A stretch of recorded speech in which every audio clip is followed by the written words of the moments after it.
Hi students, I am Ilangovan, online personal for teaching zoology.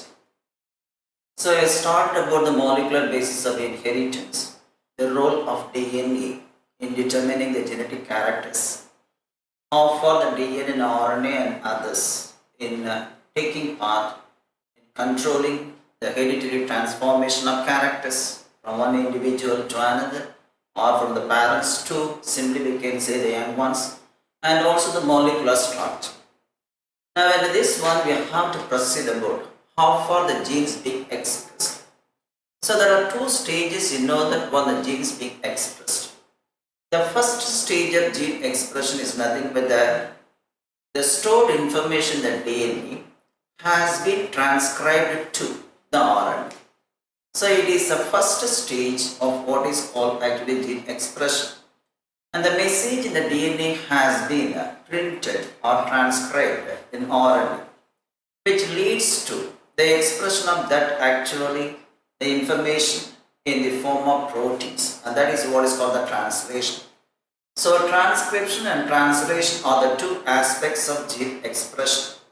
The first stage of gene expression is transcription, and the second stage of gene expression or actually we can say is nothing but translation process, so that we are getting the ample or enough or the concerned proteins. So let us start with the first stage of gene expression, what we call this one, the transcription process. See, we have the genetic information that is normally actually present in the DNA molecule in the form of blueprint. That genetic information has to be actually transferred to, for example, the tRNA found in the cytoplasm. Then only the tRNA collects the right type of amino acid to the factory of protein synthesis, namely the ribosomes, where the amino acids are organized to form a protein. This is what we have called the translation process. So now we have to just transfer the message, the genetic information that is contained in the DNA to mRNA, the messenger RNA. And that process we can say what is called the transcription process. Transcription. So I am showing only a simple structure, we have the explanation later. You see that one, the message that is contained in DNA is copied in RNA, which is being translated to form what is called protein. This is what we can say what is called actually what is happening inside the cell, the central dogma of protein synthesis, the central dogma of the cell. The message in the DNA has been transcribed in RNA, which is being translated to form protein that is being expressed in the form of what is called actually the phenotypic characters. So during the transcription process, we have received just what is called unprocessed mRNA with the coding and non-coding sequences, and that mRNA having both coding and non-coding sequences is called unprocessed mRNA or simply pre-mRNA. Then it is being processed by means of a process what is called splicing, so that we are getting what is called matured mRNA. So the pre-mRNA having both coding and non-coding sequence of DNA, non-coding and coding sequence of DNA being expressed. So the mRNA contains both coding and non-coding sequences, and then the processing occurs. The non-coding sequences have been removed by process of splicing, so that we have formed the mature mRNA, the message in the mature mRNA being translated to form protein. This is what is happening. So this is only the diagrammatic representation, not the whole process, only the introductory part. What I am saying is nothing but the message in DNA is being transcribed in RNA that is being translated to form protein. That represents the central dogma of protein synthesis. During that process, the RNA processed, the RNA formed is nothing but a mature RNA or pre-mRNA, which is being processed to form what is called the mature RNA, having only the coding sequences. Now let's proceed over these things actually in a sequential manner. Now, what is the definition of transcription process? I mentioned already we have the message for the synthesis of particular protein. That message is normally copied, that is in RNA. So the genetic information that is contained in DNA is being copied on, actually being copied in mRNA, being copied into mRNA. So for that we need only one strand of DNA. That strand of DNA is called as a template DNA, which is acting as a model having the message to be transcribed. So the process of copying of mRNA or the process of copying of genetic information from one strand of DNA, that DNA is called as a template DNA into RNA, is called as transcription process. The process of copying of genetic information that is normally contained in DNA. So we are copying that actually that is what is called the message, the genetic information from one strand of DNA into RNA is called transcription process. I mentioned earlier there is the first step normally leading to the gene expression. So the character being expressed with the help of the gene, or the gene has been expressed to form a particular phenotypic character. So transcription is the first process or the first stage of gene expression. So the message in the DNA has been copied in what is called RNA. So normally we have two strands of DNA. So during the process of transcription, only one of the strands out of these two act as a template. This is what is called template. Strand, the message, the model. So only one of the strands normally acts as a template, but not both the strands. Why? So this is a template strand, also called as non-coding strand or antisense strand. But the original message is normally found in another strand. Say an example, this is A strand and this is B strand. A strand contains a message, original message for the formation of protein, but it cannot act as a template. If it is so, we cannot get the right type of protein. That is why the other strand, for example here B, which is complementary to the A strand, the one which is having the genetic information, is acting as a template for the formation of what is called the RNA, which is later translated to form protein. So during the transcription process, only one of the two strands acts as a template. The other strand is normally displaced during transcription process. It doesn't take part directly in transcription process. Why is it so? Why not both the strands being translated? What is the reason for that one? So number one reason, suppose if both the strands are acting as a template, we'll get two copies of RNA with the different sequences. So if you have only one strand acting as a template, we are getting only one RNA which is being translated to form a specific polypeptide chain of a protein. If both the strands are acting as a template, what would happen? So we'll get actually two RNAs with the different sequences.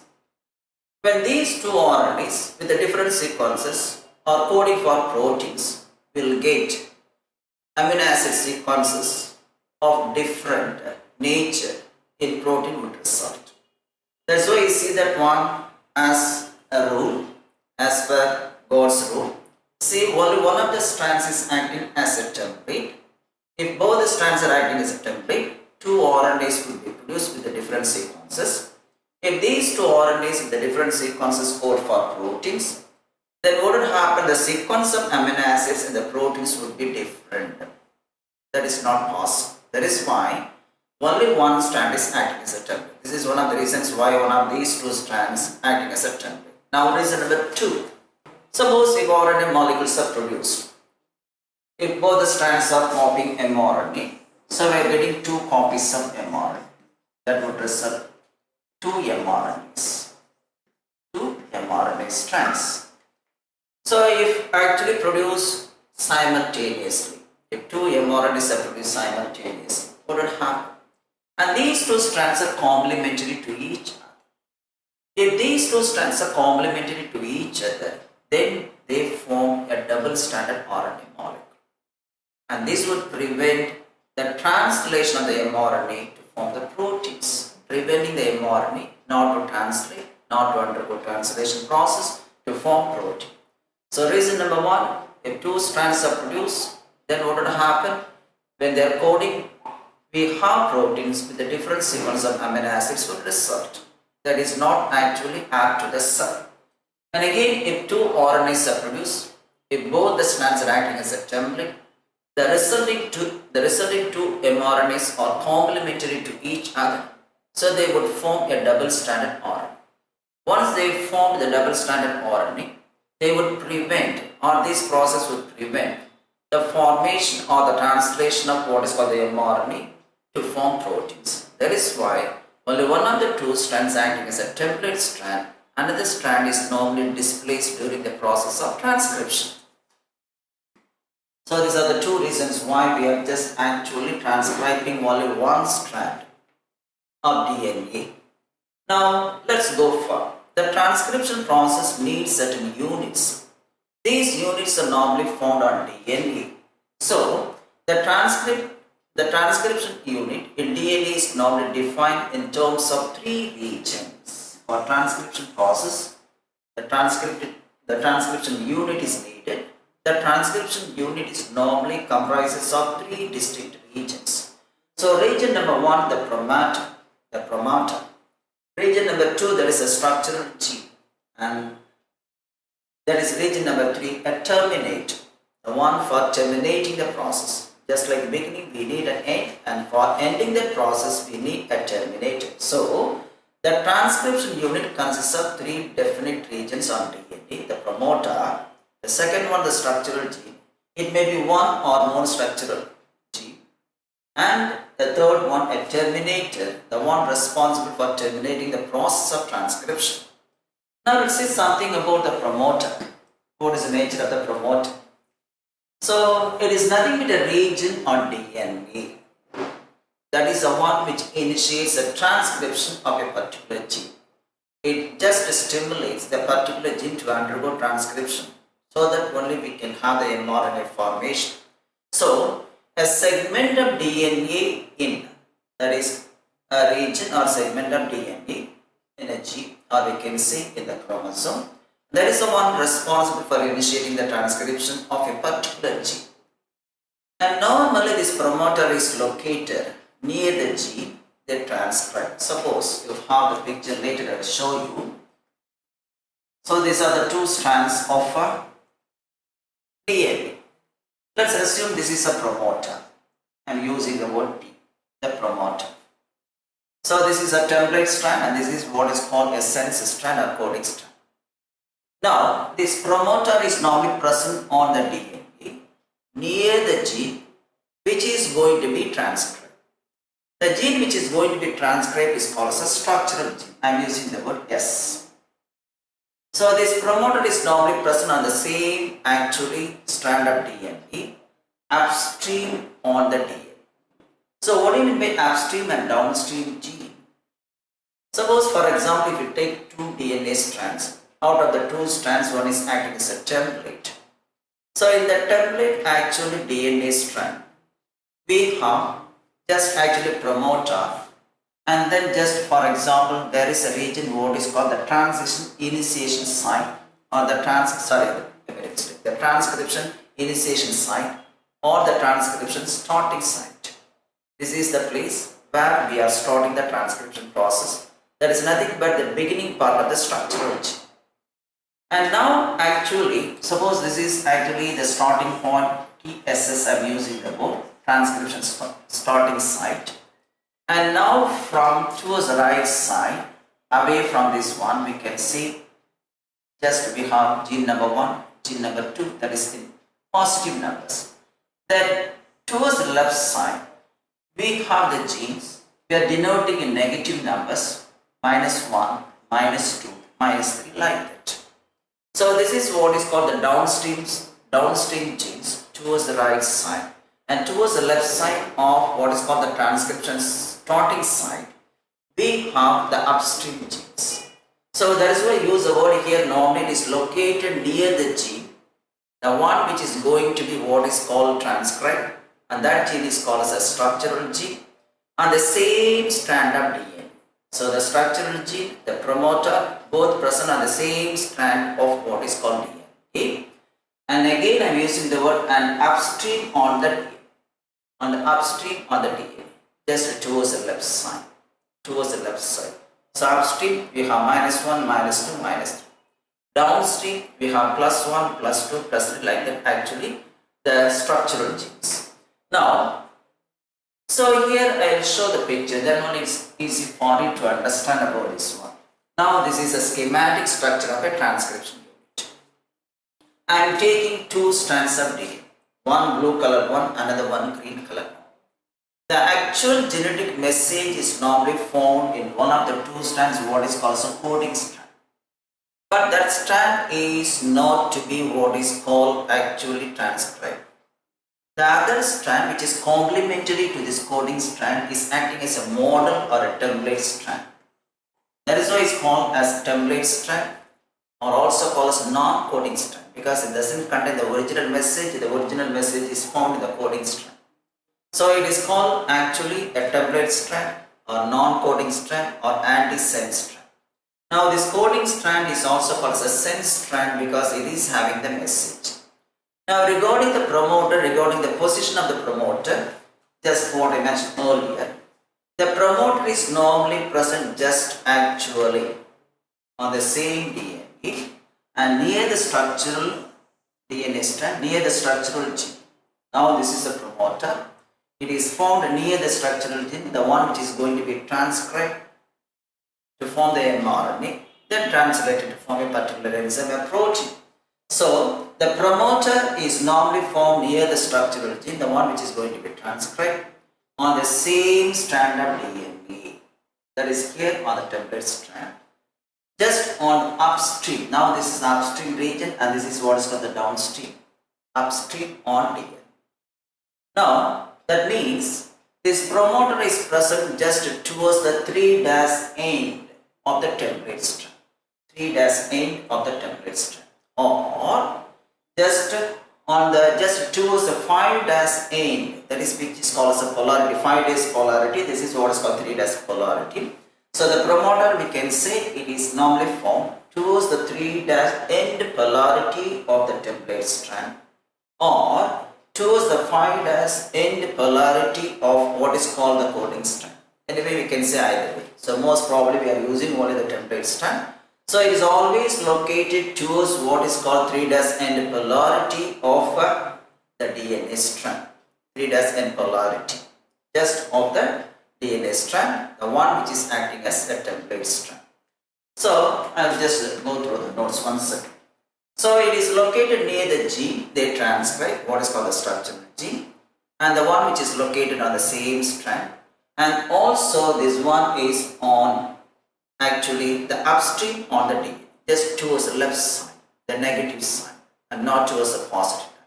Towards the positive end we have the terminator, towards the negative end, what is called the upstream end, we have the promoter. So that's why I mentioned here, it is lying towards the 3' end of the antisense strand, also called as a template strand, or also non-coding strand. Or we can say towards the 5' end of the coding strand. So the reference is made with reference to what is called the polarity. So anyway, simply remember that one is always localized towards the 3' end of what is called the template strand, or 5' end of the coding strand. So this is a schematic structure of a transcription unit. We are talking about promoter, a segment or a region of DNA that is normally responsible for initiating the process of transcription. For the transcription to occur, we need the promoter, that is the one which initiates or stimulates the structural gene to undergo what is called the transcription process. So towards another end, the downstream end, what I mentioned, we have another unit what is called terminator. I mentioned already we have the transcription unit consists of 3 defined regions.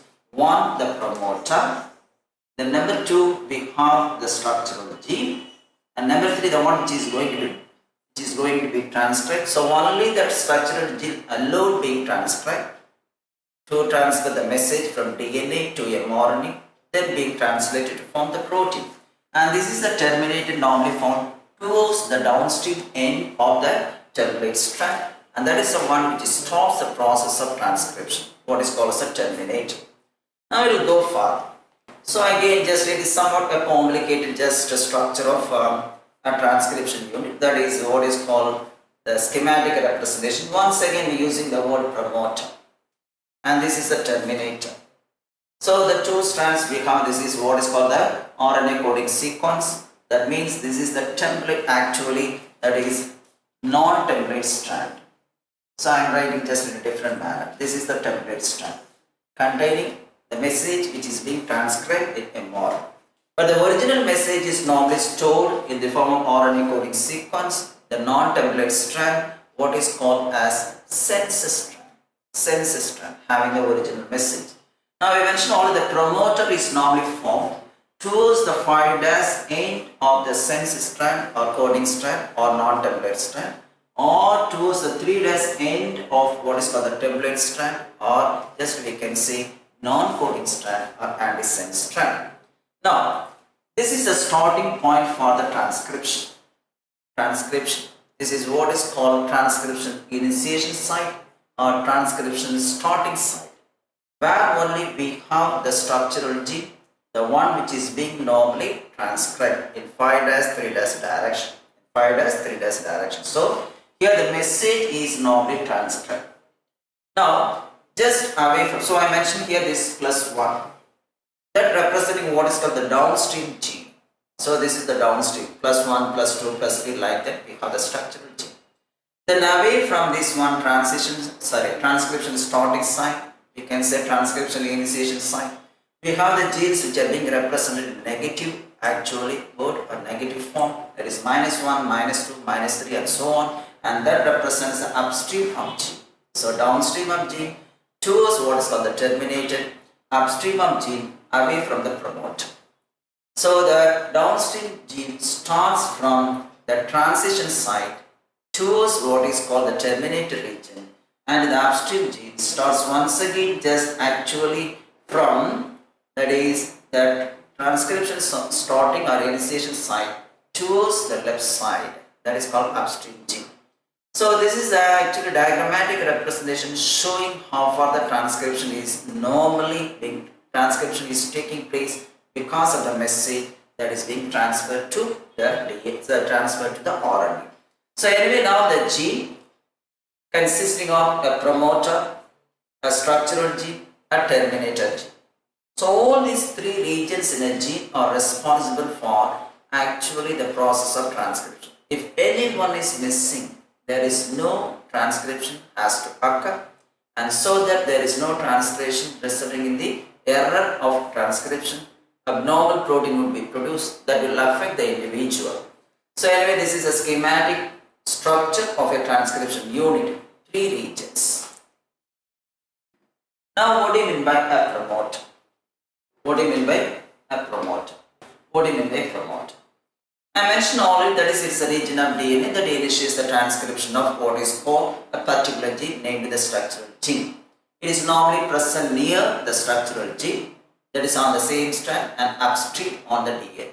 That is towards the 3' end of the template strand or 5' end of the non-template strand or the coding strand. Furthermore, so it contains some specific DNA sequences and certain response elements. What for? It contains specific DNA sequence and response elements, and that one provide the binding site for the RNA polymerase, the enzyme responsible for the transcription process, and also for certain proteins. They are called the transcription initiation factors. They are needed just for transcription process. So the promoter contains the binding site for the enzyme, the one which is taking part in transcription process, namely that is RNA polymerase. This RNA polymerase needs the help of some proteins called as transcription factors, general transcription factors or initiation factors. So both the polymerase enzymes and the proteins, they are actually bound to this promoter for initiating the transcription process. That's why it is nothing but actually a section of DNA having specific sequence of DNA, some response elements, and providing the binding site for the RNA polymerase along with certain factors in the form of protein. What we call this one transcription initiation factors. And all are normally bound together to form a complex. Then only the process of transcription being just started. Now, in the case of bacteria, so we have the enzyme RNA polymerase. Now, for the transcription to occur, this promoter region is to be recognized by the RNA polymerase. Now, in the case of bacteria, this promoter region having specific DNA sequence and response elements is recognized by RNA polymerase. We are not using any other suffix for this one, simply RNA polymerase, and that one needs the help of some factor. That factor is called sigma factor. So the promoter region in the case of prokaryotic bacteria is recognized or simply just observed by or simply just noted down by RNA polymerase, which needs the help of another factor which is always associated with this RNA polymerase in the case of bacteria, and that factor which is in association with the RNA polymerase to recognize the promoter site is called sigma factor. So without this sigma factor, this RNA polymerase is unable to recognize the promoter site. So the promoter site is the binding site for RNA polymerase. Once the RNA polymerase is bound with promoter site, then only the process of transcription is being initiated. So anyway, remember that one, in the case of bacteria, the RNA polymerase is always associated with the factor, the sigma factor, without which it cannot bind with the promoter site, and so also there is no transcription process if there is no binding of this RNA polymerase with this promoter site. Now let's see something about the eukaryotic promoter. Now in the case of eukaryotic promoter, actually the process of transcription is somewhat complicated. There in the case of prokaryotes like bacteria, simply only one factor is enough, namely the sigma factor, for the binding of the RNA polymerase to the promoter so that it can initiate the process of transcription. But in the case of eukaryotic promoter, the process of binding of what is called the RNA polymerase with this promoter site is somewhat complicated.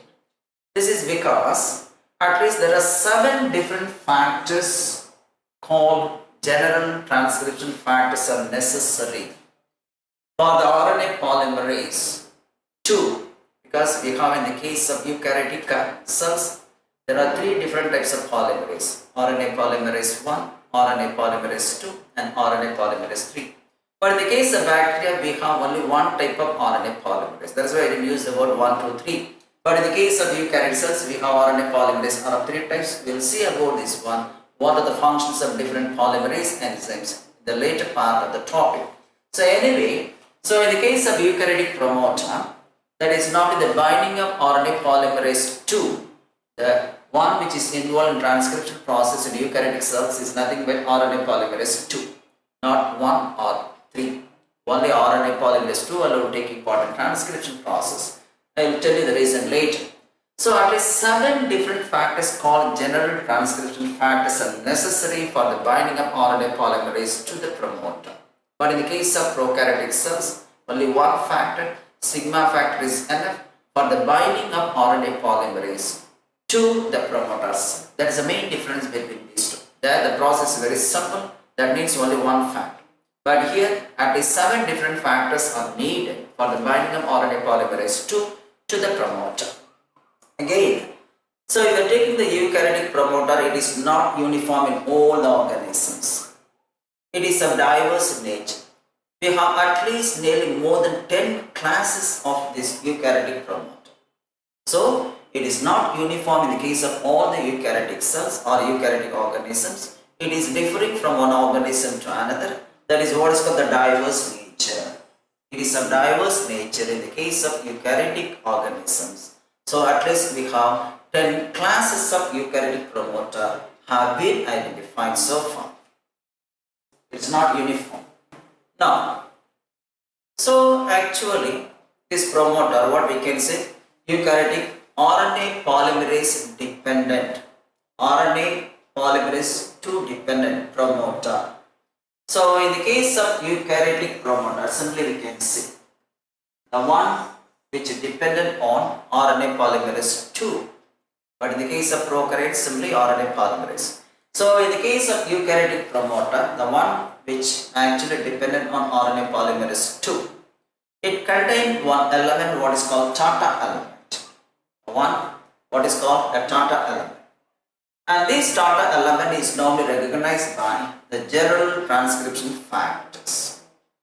So the Tata element has a major role in just actually helping the RNA polymerase 2 or directing the RNA polymerase 2 towards the what is called the transcription starting site. Because the RNA polymerase 2 cannot able to recognize the location of the transcription starting site. So it is being channelized or it is being directed only by the Tata element, the one which is found in the promoter code, which only directs the RNA polymerase 2 towards the site of transcription. That is why we need badly this Tata element. So this eukaryotic promoters contain a Tata element, which is normally this Tata element is recognized by. So the Tata element is needed for directing the RNA polymerase towards the what is called the working spot. That is nothing but the transcription starting site. But normally this Tata element is recognized for just actually knowing this Tata element. The RNA polymerase 2 needs certain factors, and these factors are called general transcription factors, or simply called Tata binding protein, TBP. So the Tata binding protein are nothing but the general transcription factors, which one is show the Tata element to the RNA polymerase 2. So now the RNA polymerase 2 recognize this Tata element only with the help of the general transcription factor or Tata binding protein. And another complex is also needed for the recognition, namely B recognition element. So there are two factors, but simply in general I am using the word two factors because the general transcription factors are many times. So there are two groups of proteins, namely one the general transcription factor, simply just call as Tata binding protein, and B recognition element, BRE element. So these two elements are normally helping the RNA polymerase 2 just to see where actually the transcription starting site is there. That is directing the RNA polymerase 2 to the spot where the process of transcription starts. So anyway, the eukaryotic promoters contain two elements. One is Tata element, and this Tata element is recognized by two different factors. One is the Tata binding protein, another one BRE, B recognition element.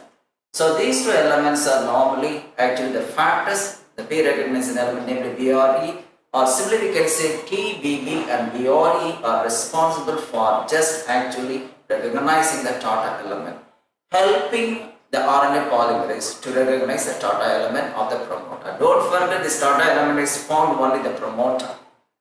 Not only in the case of eukaryotes but also prokaryotes, this Tata element is present. It is also called Tata box.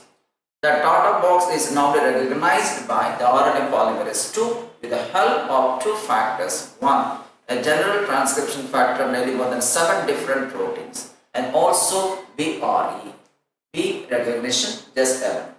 So that's why you use the word is, see that one, both the transcription binding protein, or simply we can say the Tata binding mistake, the Tata binding protein and BRE are located close to the transcription starting site, just actually near the transcription starting site. That is why normally, actually that is why they are all directing the RNA polymerase 2 towards that site. Then only the RNA polymerase starts the process of transcription. So both transcription binding proteins are Tata binding protein and BRE complexes are found near the TSSs, nothing but the transcription starting site. So I mentioned about the certain factors which are helping normally the RNA polymerase 2 to recognize the Tata element of the promoter or simply the promoter. So these are all called the general transcription factors. What are they? These general transcription factors are nothing but a group of proteins. They are involved in transcription, initiation, regulation. So the process of transcription is initiated with the help of these factors only because these are all the factors helping the RNA polymerase to recognize the Tata element of the promoter. Or simply we can say normally they are helping the what is called the RNA polymerase 2 to recognize the promoter where only you have the Tata element. So the general transcription factors are nothing but a group of proteins. Normally, simply we can say Tata binding protein, and that are involved in transcription initiation regulation. So they are responsible for not only initiating the process and also for regulating and maintaining the process of transcription. They must be needed. Then, so we have different types of actually transcription factors for RNA polymerase 2. So the general transcription factors of RNA polymerase 2 include, so transcription factor 2, this is transcription factor 2 refers to the RNA polymerase. We have D, then E, B, then F, E, H. Out of this one, the transcription factor namely TF2D is the most important one, and others are accessory factors. So here I mentioned nearly about 6 factors. All these 6 factors, the transcription factors, are playing a major role in helping the RNA polymerase enzyme to recognize the promoter site, particularly the Tata box, particularly the Tata element of the promoter. So without which they cannot reach the destination, namely that is the starting site, what is called TSS, transcription starting site. So the general transcription factors, or simply we can say transcription binding protein, are a group of proteins which are involved in the initiation of transcription and also the regulation of transcription. They include the factors TF2, D, E, B, then you have F, E and H. So normally if you take actually the promoter, where is it located? It is located before -35 and -10 consensus sequences. Suppose for example, this is a promoter region. Here just we have the +1, the downstream gene, and here we have that is what is called the upstream gene -1, -2, -3, -4. So we have what is called -10. Then going on like this, we have -35 consensus sequences. We have consensus sequences that is at 10 and then at 35, that is upstream gene. So the eukaryotic promoter is normally located before -35 and -10 consensus sequences. That is before, you see that one, this is the promoter, these are all the consensus sequences. It is present just actually before this 35 and -10 consensus sequences, before that one, not after, so before. This promoter part is formed just before the consensus sequences. So the factors are normally formed just actually for recognizing, for helping the RNA polymerase 2 to recognize what is called the Tata box, or simply the Tata element of that is a promoter. Now the eukaryotic promoter is located before -35 and minus consensus sequences. I will show the figure later. So anyway, so from just that is normally formed the upstream. So upstream we have -1. So that is actually it is formed just before that one. That is we have the promoter region just before -35 and -10 consensus sequences. Now here the transcription initiation complex. Now this is the Tata box. The whole one is the promoter region. And this is the starting point. So this is the starting point. The whole one is the promoter region. And this promoter region only contains a Tata element or the Tata box. Now this is a transcription actually starting site, TSS. And this one is a template DNA strand, which is acting as a template. Just you have the promoter, you see that one, this is the 3-N, always towards the 3-N of the template strand. Now, we need certain factors what I mentioned just, for example, TF2, that is D, that is the most important transcription factor. Now this transcription factor is bound with this Tata box. Then only this Tata box can be recognized by the RNA polymerase 2. So the RNA polymerase 2 can recognize the Tata box of the promoter only when the Tata box is bound with the transcription factor. That is a protein. Now you have this is RNA polymerase enzyme is now bound with this Tata box, the core element, of what is called the promoter region. So not only the factor TF, that is 2D, and some more factors are also added to this complex. So transcription factors. We have a number of transcription factors. They are all bound to what is called the promoter region, and then only this RNA polymerase to recognize this part. Then after that, what will happen? This complex now directs the RNA polymerase towards the transcription starting site, so that we have the formation of RNA transcript, the one which is being transcribed by that structural gene. This is what is happening. So transcription factor are added, not only one factor, many factors are added, and so that now the RNA polymerase 2 could recognize this region and bound with that region, namely that is the Tata box or the promoter site, and so that now the RNA polymerase has been directed towards that is a starting site, and as a result the transcription process is to be started, resulting in the formation of the RNA transcript, nothing but the RNA segment. Now let's have something about the bacterial promoter. Now in bacteria, again the promoter contains two short sequence elements. Two short sequence elements.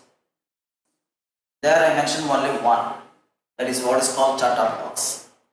And that one normally contains that short sequence elements, normally TT, just we have that is TA, that is why it's called as TA. This is the short sequence elements number 1.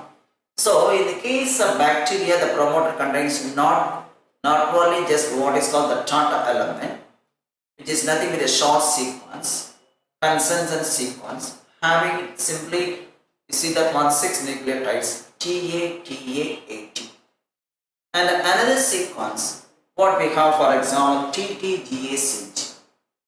So that's why I mentioned back to the promoter contains two short sequence elements, unlike what is called actually the normal eukaryotic one, and approximately -10 and -35 nucleotides upstream from the transcription starting site.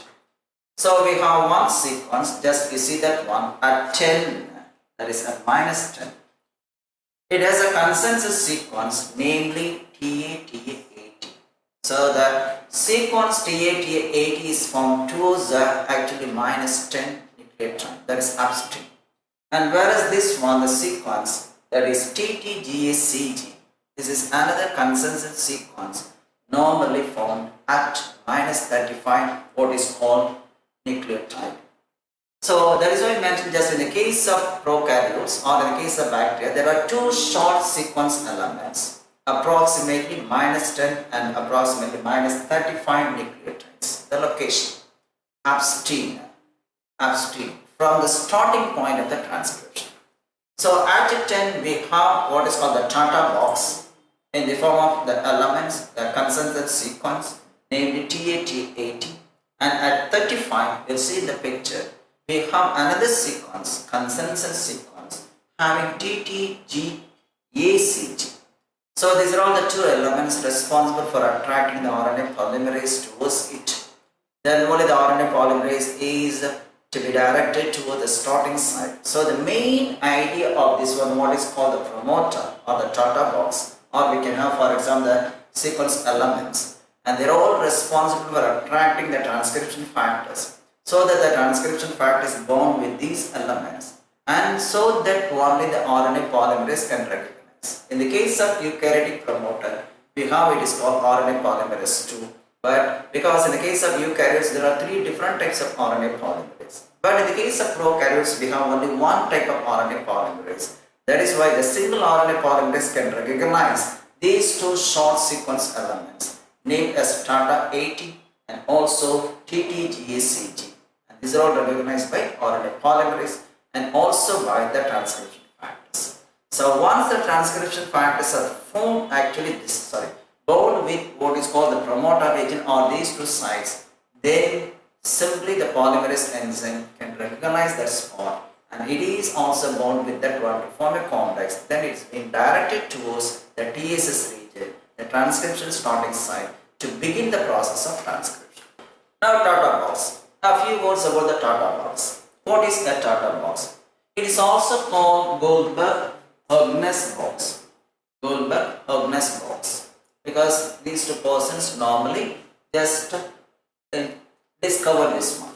And what do you mean by that? What I mentioned, it is a DNA sequence where it is found in the promoter region of the genes. In which organism? That is in both bacteria and eukaryotes. So a region in promoter with a specific sequence of prokaryotes and eukaryotes. Then if you are taking or if you are analyzing the nature of the human genes, about nearly 10% of the human genes contain Tata box within the core promoter. So Tata box found within what is called the promoter, helping the RNA polymerase to just recognize the site of transcription. So in the case of humans, we are all eukaryotes. At least 10% of the human genes normally contain this Tata box or the Tata element or Goldberg element or Goldberg-Huggnes box.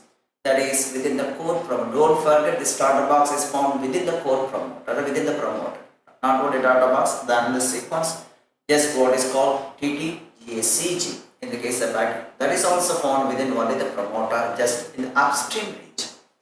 So, and normally this Tata box is involved in the process of transcription. How? The transcription is brought about by RNA polymerase. The chain elongation is brought about only by RNA polymerase enzyme, without which there is no formation of mRNA. So normally this Tata box is involved in the process of transcription. The one which is normally mediated by RNA polymerase, because RNA polymerase 2 cannot recognize the starting site or the initiation site of transcription or TSS, transcription starting site. So it cannot reach the destination where the spot where you have the process of transcription normally to begin. So for directing the RNA polymerase towards the initiation site or the transcription starting site, we need value the Tata element present within the core promoter, and that is being bound with what is called the transcription factors, which help the RNA polymerase just to find or to recognize the Tata. So even that one, this RNA polymerase 2 or enzyme cannot recognize this Tata box on its own. Again, it needs the help of so for just reaching the site of transcription and also for just locating the Tata box, it needs the help of Tata box as well as the initiation factors. So to recognize the Tata box, they need the initiation factors. To find the starting site, it needs the help of Tata box. So where is it normally found? So in eukaryotes, it is usually found at the binding site of RNA polymerase, where the RNA polymerase is going to bound, and there only just you have this site. So this Tata box is usually found at the binding site of RNA polymerase 2. I mentioned earlier, what is the role of this Tata box? It directs the RNA polymerase to the transcription starting site.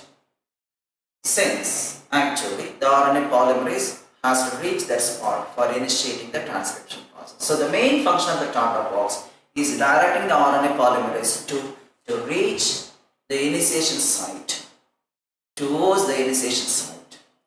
And once the RNA polymerase has been found with the Tata box. So for directing this, actually the RNA polymerase 2 towards the starting site, it must be linked or bound to what is called the Tata box. Then only it is being directed towards the starting point of transcription. So actually, for recognizing the Tata box, the transcription factors are used by what is called the RNA polymerase 2. Where is this Tata box? And for finding the location of the Tata box, now this RNA polymerase 2 utilizes the factors, what are called the transcription factors, what I mentioned, the 7 different groups of proteins. And once the transcription factors are bound with the Tata box, then only this what is called this RNA polymerase can recognize that spot. So the RNA polymerase recognize the Tata box only after the Tata box has been bound with the transcription factors. So this is not the end route for the RNA polymerase to reach the transcription starting site. So the Tata box directs the RNA polymerase 2 to reach the starting point, the transcription starting site or the initiation site. And for locating the Tata box, Normally, the RNA polymerase II needs the help of transcription factors. Once the transcription factors are bound with the starter box, then only the RNA polymerase can recognize the starter box and bound with the starter box, and then only it is being directed towards the starting point. Now, this is the picture shown. So, I mentioned a number of factors. So, the DNA sequence specific transcription factors. So, these are the factors normally binding with the DNA, the specific DNA sequences. Now, here we have transcription factor 2D, that is a major factor, and to which you see that one the Tata box is bound. And also we have some other factors totally called Tata binding protein. So, the blue color one represents the factor, and inside which a number of small factors are also present. They are together called as Tata box binding protein. And once the factors are bound with the Tata box, now this RNA polymerase II recognizes the location, and now it is bound with this Tata box. Once it is bound with the Tata box, now it is directed towards the starting point, namely the initiation site of transcription, or simply TSS, transcription starting site. This is what is happening.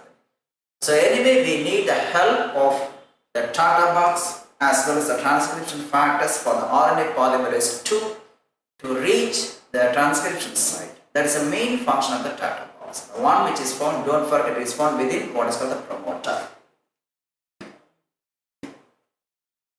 So in addition to these factors which are responsible for the transcription, for example the Tata box and also general transcription factors, some other factors are also found on the DNA, upstream and downstream.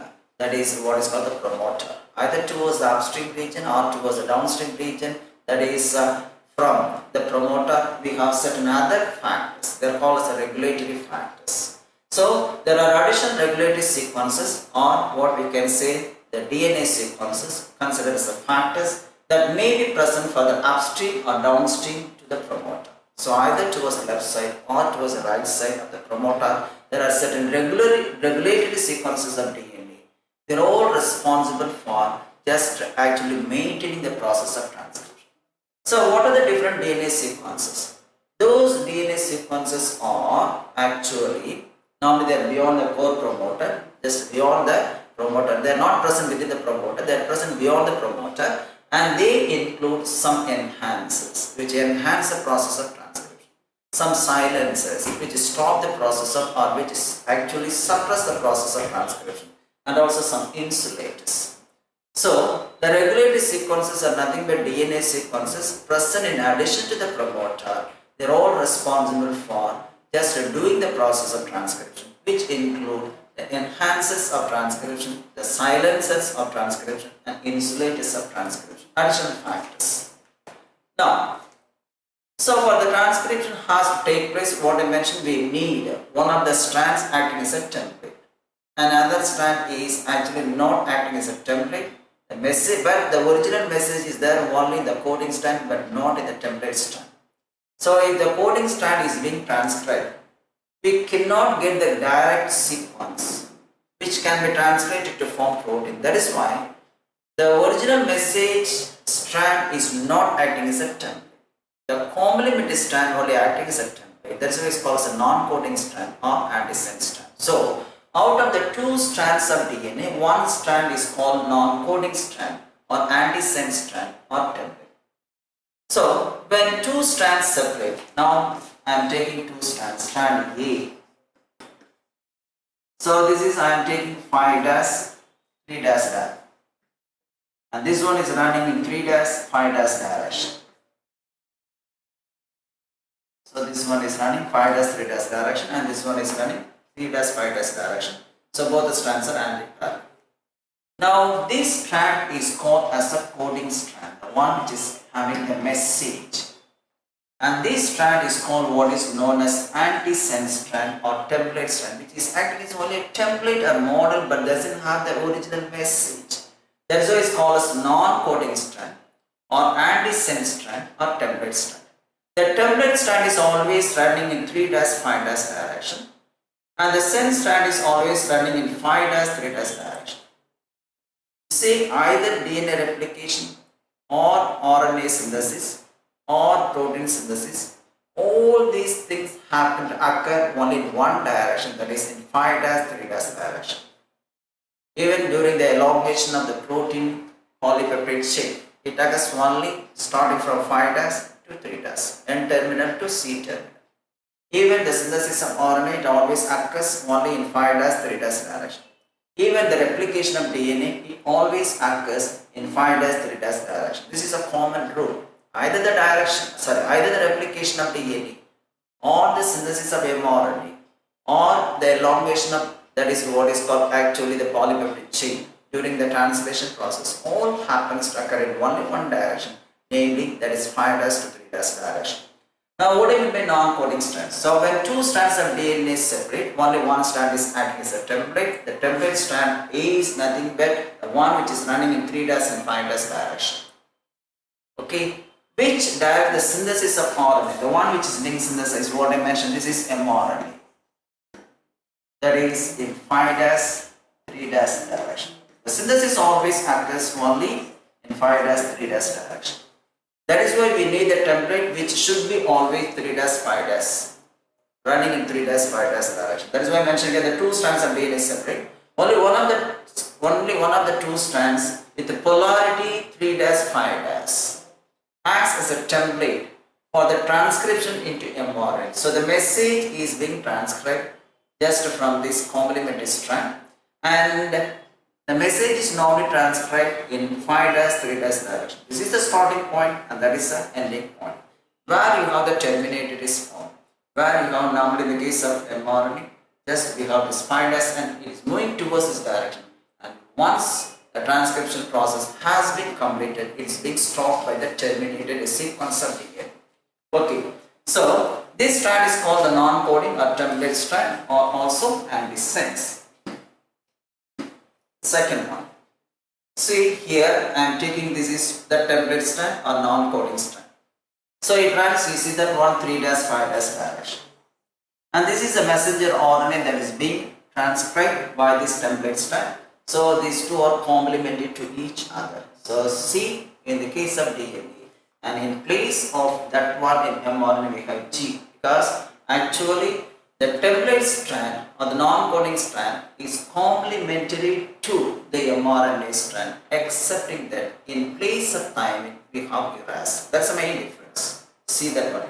But the sequence of coding strand and the sequence of mRNA strand is more or less same.